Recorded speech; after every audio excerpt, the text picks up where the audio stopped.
O Programa Universidade para Todos, ProUni, criado pelo governo federal em 2004, já ofertou aproximadamente 3 milhões de bolsas de estudo no ensino superior em todo o país e tem como finalidade ajudar estudantes que não possuem condições financeiras de ingressar na graduação superior, por meio de concessão de bolsas integrais e parciais.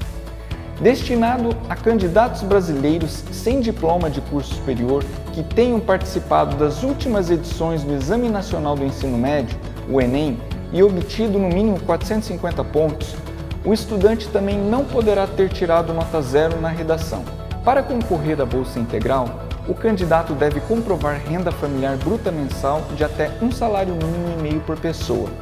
Já para a bolsa parcial, a renda familiar bruta mensal deve ser de até 3 salários mínimos por pessoa.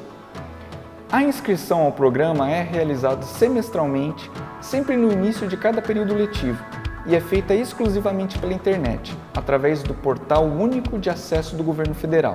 O candidato poderá escolher, em ordem de preferência, até 2 opções de instituição, curso, turno, dentre as bolsas disponíveis, de acordo com o seu perfil. E uma vez pré-selecionado, comparecerá na instituição de ensino para o processo de comprovação das informações prestadas durante a inscrição. Todo o processo ocorre em 2 etapas e é conduzido pelo Ministério da Educação. O Claritiano também participa do ProUni, ofertando semestralmente bolsas de estudo em seus mais diversos cursos, tanto na modalidade presencial como no ensino à distância.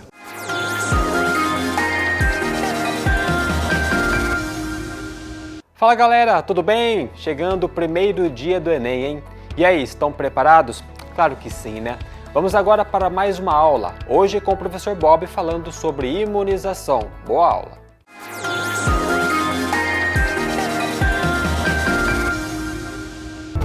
Fala galera, tudo bem com vocês? Por aqui tudo certo. Estamos aqui para mais um Play no Enem. É isso aí, esse programa que vai trazer muita novidade, muita coisa boa, assuntos, ciência para vocês. Eu sou o professor Bob, professor de Biologia do Claritiano Colégio e vim aqui, obviamente, para falar dessa disciplina tão amada por todos, que é a nossa querida Biologia. Hoje, o nosso assunto é imunização, um assunto que é bastante trabalhado no Enem e que vem sendo um destaque nas mídias sociais, em todas as televisões, as rádios, a internet, porque estamos sofrendo deste grande mal que é o coronavírus, essa doença que está atacando o mundo inteiro, a Covid-19, que tem causado muitas mortes, que tem afastado as pessoas do seu convívio social, com esse isolamento. Então, vamos entender um pouco o que seria essa imunização. Vamos lá? Bom, quando falamos de imunidade, nada mais é do que uma maneira que o nosso organismo tem de nos defender contra antígenos. Então vamos pontuar as coisas. Antígeno é todo agente estranho ao nosso organismo. Então, por exemplo, um sangue diferente do seu, um vírus, uma bactéria, um protozoário, uma toxina animal, esses são antígenos. Então, o que é imunidade? É a capacidade que o nosso organismo tem de nos defender desses antígenos. Vamos lá, para o próximo. Existem 2 tipos de imunidade: a imunidade inata e a imunidade adquirida. A imunidade inata é aquela em que nós já nascemos com a capacidade de produzir os anticorpos e já temos algumas células de memória específica contra esses antígenos. Então, o exemplo mais clássico é o da tipagem sanguínea. Então, por exemplo, se eu sou sangue do tipo A, para mim, o sangue do tipo B ou o sangue do tipo AB, eles são estranhos para mim. Então, eu já vou nascer com a capacidade de produzir anticorpos contra esse tipo sanguíneo que é diferente do meu. E por isso dizemos que é uma imunidade inata, porque nós já nascemos com esta capacidade. Já a imunidade adquirida é aquela que nós adquirimos ao longo da nossa vida, ou seja, a partir do momento que nós entramos em contato com algum tipo de antígeno, nós passamos a produzir as células de memória e os anticorpos específicos. Mas essa imunidade adquirida, ela também é subdividida em alguns tipos. Vamos lá, para o próximo. Muito bem. Imunidade adquirida ativa. Toda imunização ativa é aquela em que o organismo ele é estimulado a produzir células de memória, a produzir anticorpos específicos contra ele. E a imunidade passiva é aquela em que o organismo já recebe os anticorpos prontos. É claro que existem algumas maneiras, né, disso acontecer, que pode ser de forma natural, de forma artificial, e é o que nós vamos discutir agora também. Então vamos lá. A imunidade ativa natural é aquela em que uma pessoa pega uma doença, ela adquire uma doença, ela entra em contato com aquele vírus, com aquela bactéria, com aquele agente patogênico, e aí o nosso organismo ele é forçado a produzir células de memória e anticorpos que vão combater este agente estranho. Então, nós acabamos produzindo essas células de memória e esses anticorpos, mas é de uma forma natural.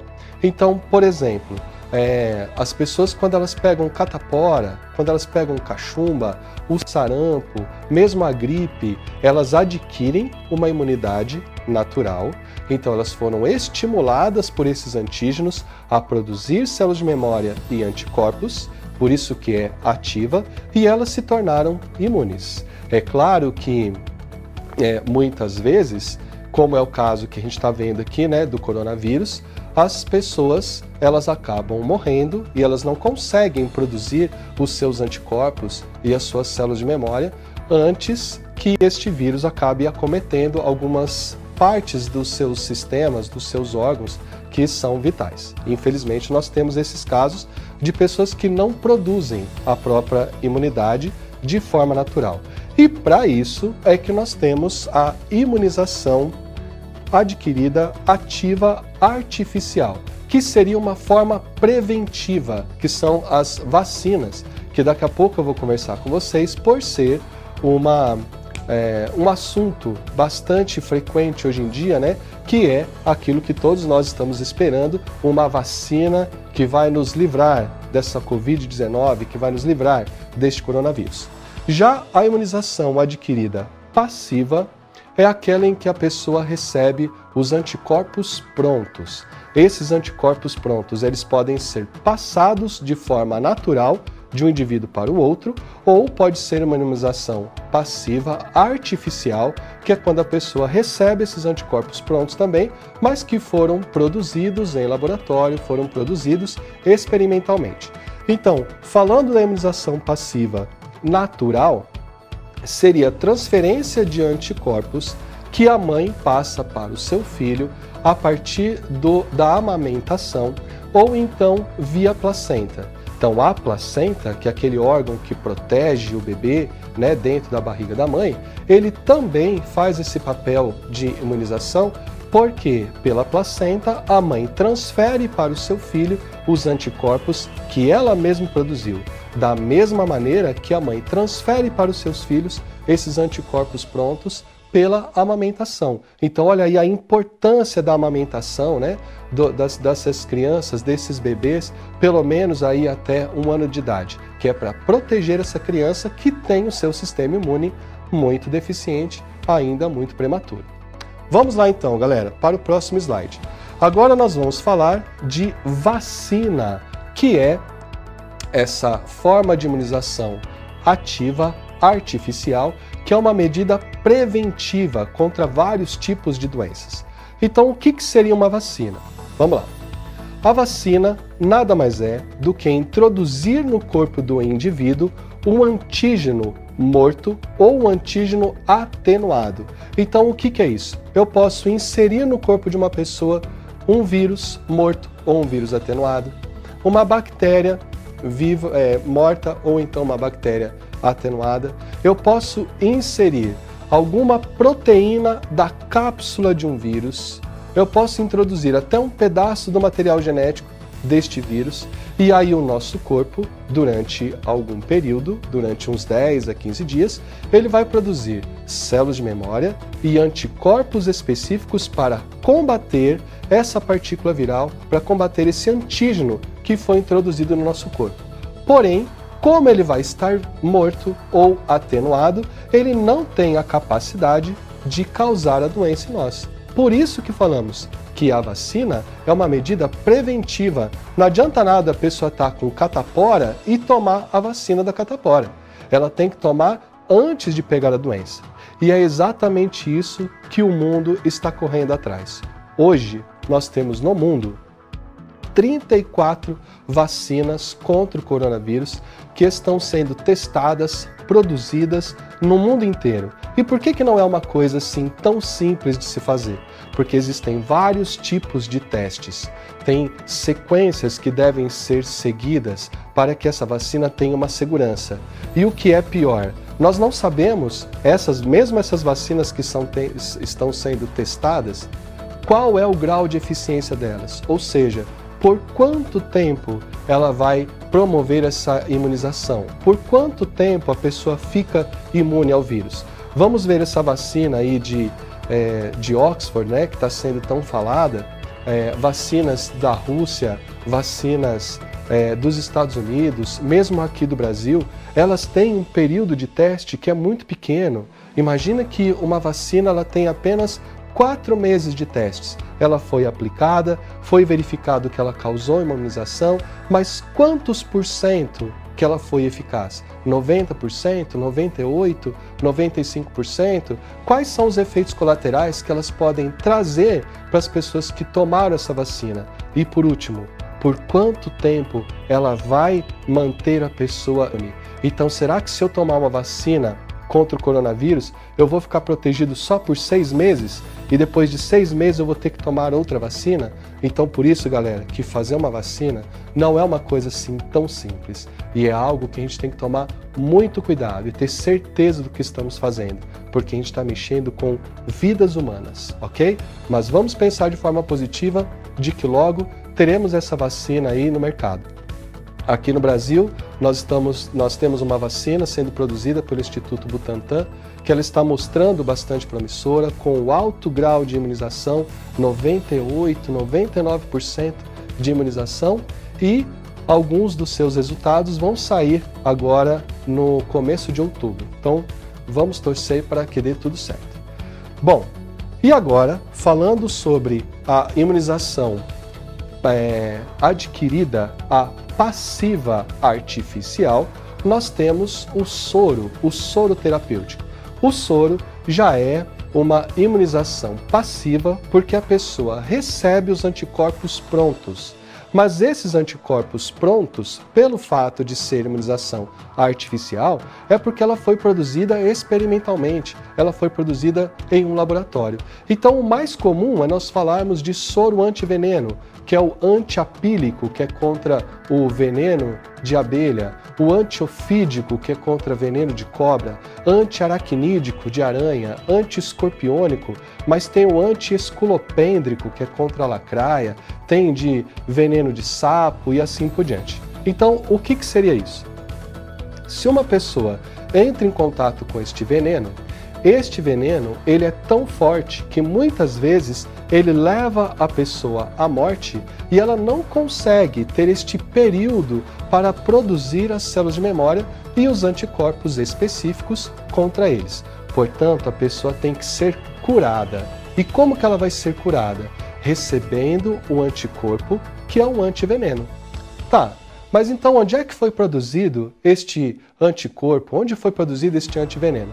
É o que nós vemos, o que o Instituto Butantan e outros institutos aqui no Brasil também fazem, que é produzir esses anticorpos em animais de grande porte, como os cavalos. Então, para o cavalo, é uma imunização ativa, ou seja, uma pequena dose do veneno, ela é introduzida no cavalo, e este cavalo ele vai produzir células de memória e vai produzir anticorpos específicos contra este veneno, contra este antígeno. Então, o homem retira o sangue deste cavalo, separa do seu plasma sanguíneo os anticorpos e devolve as células sanguíneas para o próprio cavalo. E esses anticorpos que foram separados, selecionados no laboratório, é que formam este soro antiveneno. Portanto, é algo que é curativo, ok? Pessoal, então essa foi a nossa aula de imunização. Espero que vocês tenham gostado, espero que vocês tenham aprendido, se lembrado, fixado. Lembra, este é um assunto bastante cobrado e ele está em alta, ok? Esse foi o nosso Play no Enem, daqui da Biologia, aula de imunização. Um grande abraço, até a próxima.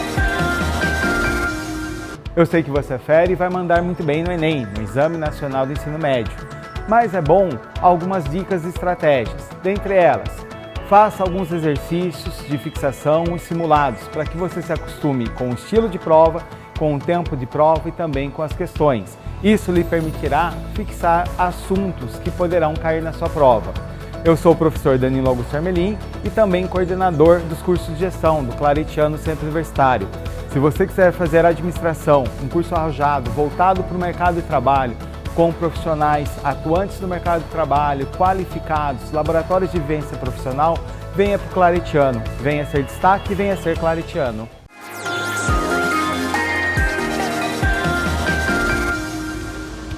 Bom, pessoal, domingo é o primeiro dia do Enem. E o importante amanhã e domingo é fazer refeições leves, não calóricas e sem açúcar. Evite frituras e refrigerantes. Então, bons estudos e boa sorte domingo!